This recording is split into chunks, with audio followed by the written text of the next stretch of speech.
अध्याय 5। पद्मावती का स्वयंवर। शुक बोले, बहुत समय बीत जाने पर राजा बृहद्रथ को ये ज्ञात हुआ कि उनकी पुत्री पद्मावती बड़ी हो गई है।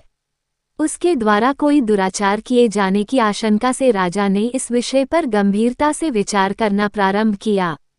उसने अपनी रानी से कहा, हे सौभाग्यशाली, मैं अपनी पुत्री को एक धर्मपरायण राजा को सौंपने पर विचार कर रहा हूँ, जो एक कुलीन परिवार से संबंध रखता है तथा उसे अपना दामाद स्वीकार करता हूँ।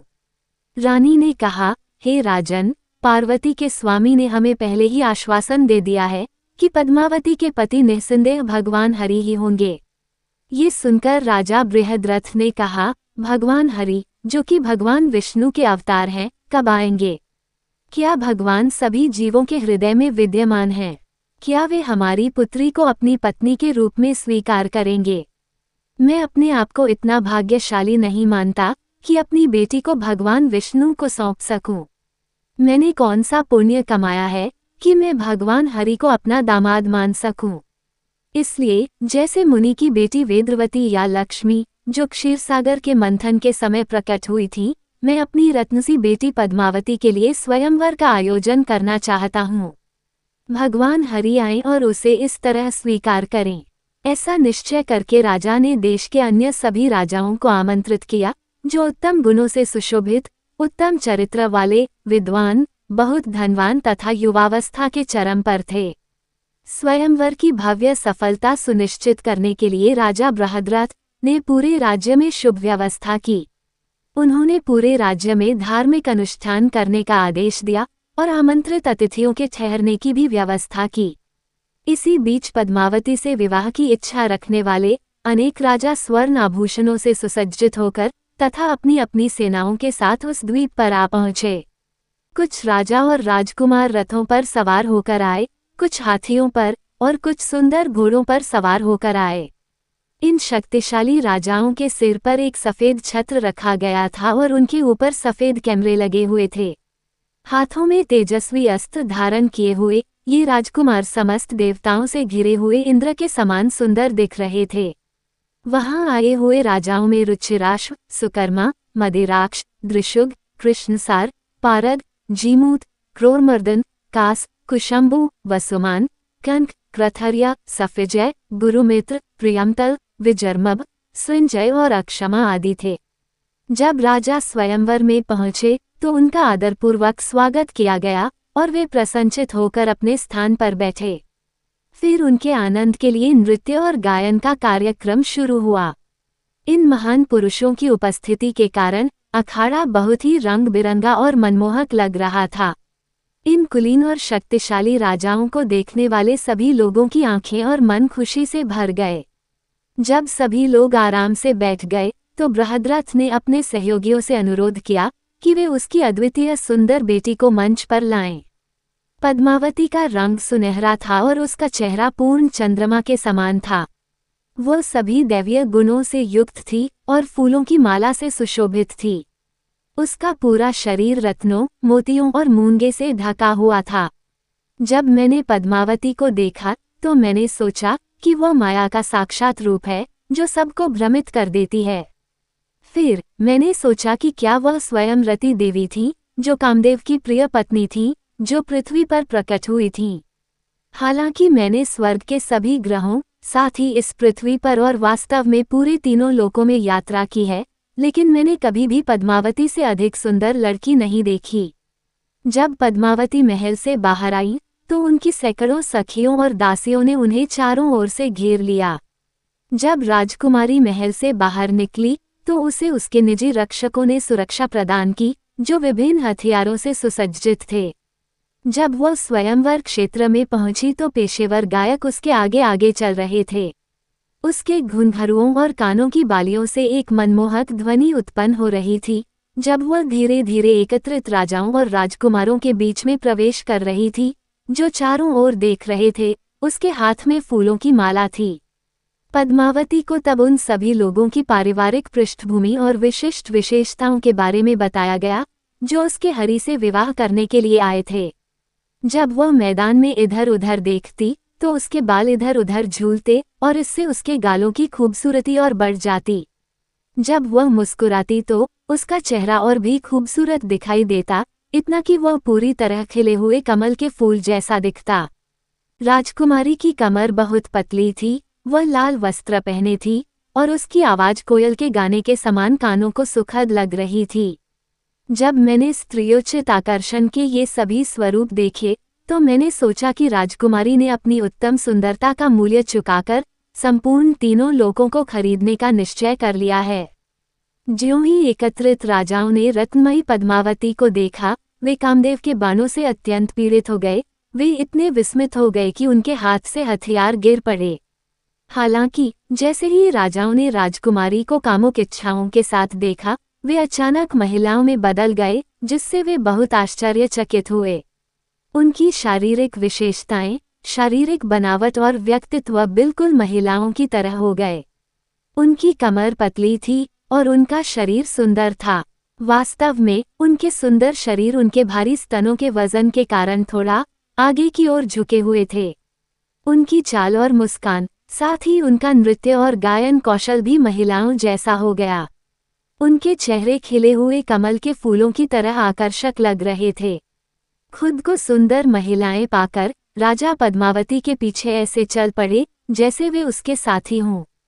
उस समय मैं पद्मावती का स्वयंवर देखने की इच्छा से बरगद के पेड़ पर चढ़ गया था। जो कुछ हुआ था उसे देखकर मैं पहले से ही बहुत दुखी था। मैं बस ये सुनने के लिए इंतजार कर रहा था कि क्या पद्मावती अपनी नाखुशी जाहिर करेगी, क्योंकि सभी राजा महिलाओं में बदल गए थे। हे भगवान कल्कि, आप ब्रह्मांड के स्वामी हैं। मैं आपको आपकी पत्नी कमला के विलाप का वर्णन करता हूँ, जब वह अपने पूज्य भगवान शंकर का ध्यान कर रही थी। पद्मावती से विवाह करने की इच्छा से वहां आए सभी राजाओं को उनके संबंधित वाहन, हाथी, घोड़े और यहाँ तक कि उनके सैनिकों ने भी अस्वीकार कर दिया। जब वे राजकुमारी के साथ उसके साथी के रूप में चले गए तो उसने अपने सभी आभूषण उतार दिए और अपने दाहिने पैर के अंगूठे से जमीन पर कुछ लिखना शुरू कर दिया। भगवान शिव के वचनों को सच करने की इच्छा से पद्मावती ने अपने मन को अपने प्रिय भगवान हरि, सर्वोच्च नियंत्रक पर केंद्रित। अध्याय 6। शुक भगवान कल्कि के दूत के रूप में सिंगल जाते हैं। पद्मावती और शुक के बीच वार्तालाप। शुक ने कहा, तत्पश्चात अपने संबंधियों और सखियों से घिरी हुई तथा स्वयं अत्यंत विस्मित पद्मावती अपने पति भगवान हरि का स्मरण करती हुई अपनी एक सखी विमला से कहने लगी। पद्मावती बोली, हे विमला, क्या यह मेरा भाग्य है कि जो भी पुरुष मेरी इच्छा करेगा वह स्त्री बन जाएगा। मैं अत्यंत अभागा और पापी हूँ। जिस प्रकार बंजर भूमि पर बीज बोना व्यर्थ है, उसी प्रकार मेरी शिवजी की पूजा भी व्यर्थ हो गई।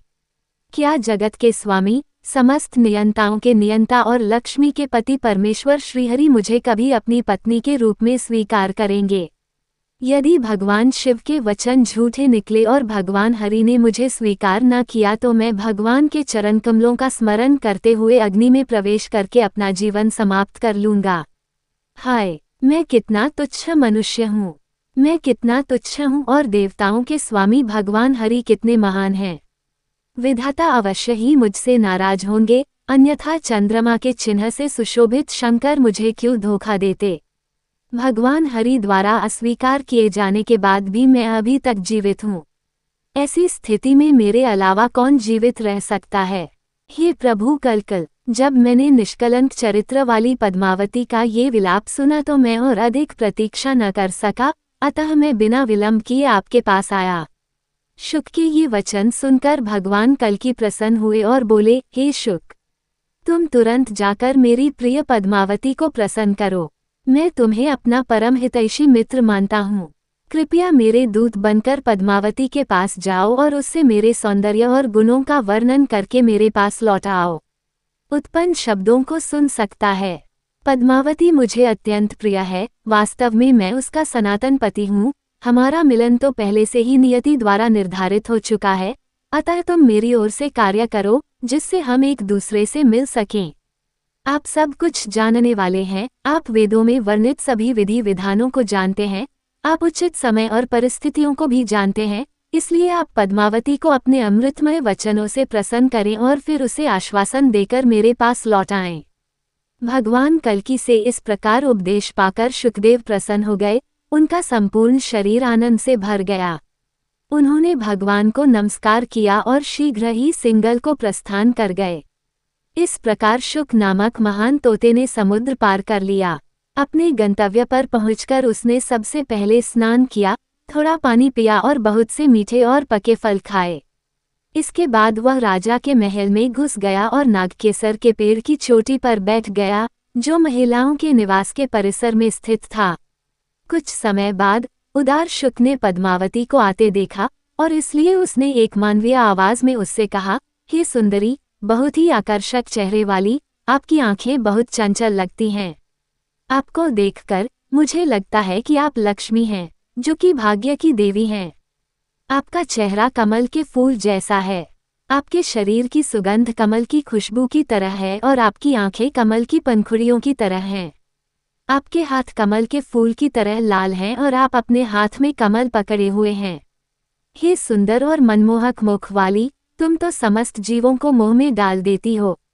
मैं तो ये सोचती हूँ कि सृष्टिकर्ता ने संसार की समस्त सुंदर वस्तुओं का संग्रह करके ही तुम्हें बनाया है। शुकदेव की ये मधुर वचन सुनकर कमल के समान नाभि वाली पद्मावती मुस्कुराए और बोली, तुम कौन हो? तुम कहाँ से आए हो?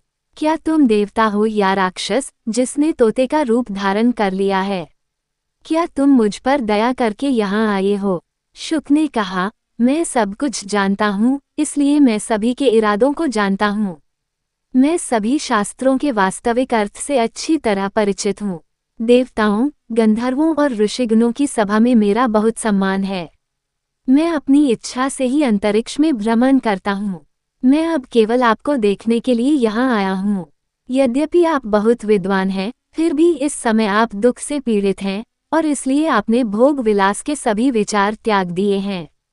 तुमने हंसना, हंसाना, दूसरों से बात करना, अपने मित्रों की संगति और सभी प्रकार के आभूषण त्याग दिए हैं।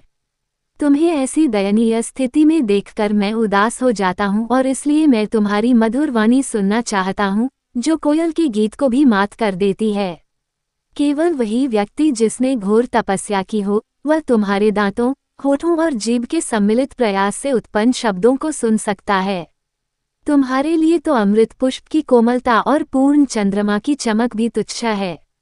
लोग तो ब्रह्म के अमृत और आनंद का गुणगान करते रहते हैं, किंतु तुम्हें तो ये भी तुच्छ लगता है। जो पुण्यात्मा तुम्हारी भुजाओं की लताओं में लिपटा हुआ तुम्हारे मुख के अमृत का पान करेगा, उसे तप, मंत्र जाप और दान आदि कोई धार्मिक कार्य करने की आवश्यकता नहीं है। जो कोई भी एक बार आपके तिलक, घुंघराले बाल, झूलते हुए कुंडलों और सुंदर नेत्रों से सुशोभित सुंदर मुख को देख लेगा, उसे फिर कभी भौतिक शरीर स्वीकार नहीं करना पड़ेगा। हे राजा बृहद्रथ की पुत्री, हे सबके हितैषी, कृपया मुझे अपने मानसिक कष्ट का कारण बताओ। तुम्हें किसी भी प्रकार की भौतिक आसक्ति नहीं है, फिर भी तुम मानसिक कष्ट के कारण बहुत दुर्बल हो गई हो। इस समय तुम धूल से ढकी हुई स्वर्ण देवी के समान दिखाई दे रही हो। पद्मावती बोली, यदि भगवान हरि किसी के विरुद्ध है तो सौंदर्य, ऐश्वर्य और प्रतिष्ठित वंश का क्या उपयोग है? मेरे प्यारे पक्षी, यदि तुम नहीं जानते कि मैं क्यों कष्ट में हूँ तो कृपया ध्यान से सुनो।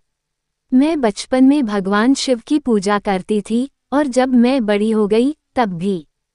मेरी पूजा के फलस्वरूप चंद्रमा के चिन्ह से सुशोभित भगवान लवलेश पार्वती सहित मेरे सामने प्रकट हुए और बोले, हे पद्मावती, मुझसे वर मांगो। जब उन्होंने मुझे अपने सामने खड़ा देखा तो मेरा सिर लज्जा के कारण नीचे झुका हुआ था और मेरा शरीर पूरी तरह से ढका हुआ था। उन्होंने मुझे आश्वासन देते हुए कहा, परमेश्वर हरि तुम्हारे पति बनेंगे। चाहे वह देवता हो, गंधर्व हो, असुर हो या कोई अन्य प्राणी हो, यदि कोई पुरुष तुम्हारे प्रति वासना से देखता है तो वह तुरंत स्त्री में परिवर्तित हो जाएगा। पद्मावती ने शुक से कहा, मैं तुम्हें भगवान हरि की पूजा की विधि बताती हूँ जिसे भगवान शिव ने मुझे वरदान देने के बाद बताया था। मेरे ये साथी जिन्हें आप यहाँ देख रहे हैं, वे सभी मेरे स्वयंवर के समय महान राजा थे, जिसका आयोजन मेरे पिता ने किया था। ये राजा बहुत ही सुंदर, अत्यंत कुशल और अप्रतिम शक्तिशाली थे। जब वे मुझसे विवाह करने की इच्छा से यहाँ एकत्र हुए तो मैंने अपने हाथों में रत्नों का हार लेकर अपने स्वयंवर के मैदान में प्रवेश किया। यद्यपि ये राजा आराम से बैठे थे, लेकिन जैसे ही उन्होंने मुझे देखा, उनके हृदय कामदेव के बाणों से छिद गए और कुछ तो बेहोश होकर जमीन पर गिर पड़े। हालांकि जैसे ही वे खड़े हुए और अपना संयम पुनः प्राप्त किया, वे ये देखकर आश्चर्यचकित रह गए कि वे गोल कूल्हों और भारी स्तनों वाली महिलाओं में परिवर्तित हो गए थे। ये तोते! अपने को इस प्रकार देखकर वे राजा लोग अत्यंत लज्जित हो गए और एक दूसरे की ओर देखने से भी डरने लगे। अंत में उन्होंने टूटे हुए हृदय से मेरे साथ चलने का निश्चय किया।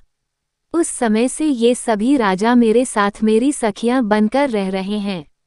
ये सभी बहुत गुणवान स्त्रियां हैं और मेरे स्नेह के आश्रय में रह रही हैं। मेरे साथ मिलकर ये भी भगवान हरि की पूजा, उनकी सेवा, भगवान का ध्यान और उनकी प्रसन्नता के लिए तपस्या में लीन रहती हैं। पद्मावती के मुख से यह अद्भुत कथा सुनकर शुकदेव ने उससे अत्यंत प्रसन्नतापूर्वक बात की और फिर भगवान श्रीहरि की आराधना का विषय उठाया। इस प्रकार श्री कल्कि पुराण के 6ठे अध्याय का अनुवाद समाप्त होता है।